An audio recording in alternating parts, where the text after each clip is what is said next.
Welcome to the latest update program. The topic of discussion is 350th session of the ILO governing body. Recently, the International Labour Organization's governing body concluded its 350th session.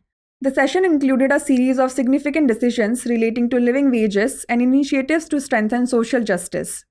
The concept of living wages gained ILO's endorsement during its recent governing body meeting in Geneva.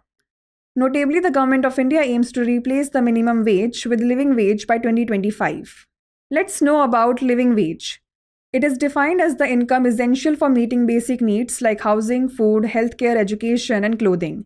It is the wage level that is necessary to afford a decent standard of living for workers and their families, taking into account the country's circumstances and calculated for the work performed during the normal hours of work. It is calculated in accordance with the ILO's principles for estimating the living wage.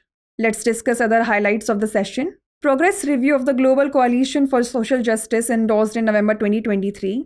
High-level section discussion on work-related challenges and opportunities due to digitalization and AI. Discussion on democratization of ILO governance and governing body functioning.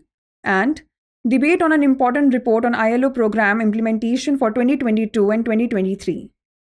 Let's know more about ILO's governing body. The governing body is the ILO's executive body. It meets 3 times a year in March, June, and November. It aims to take decisions related to ILO policy, program, and budget, and the agenda of the ILC.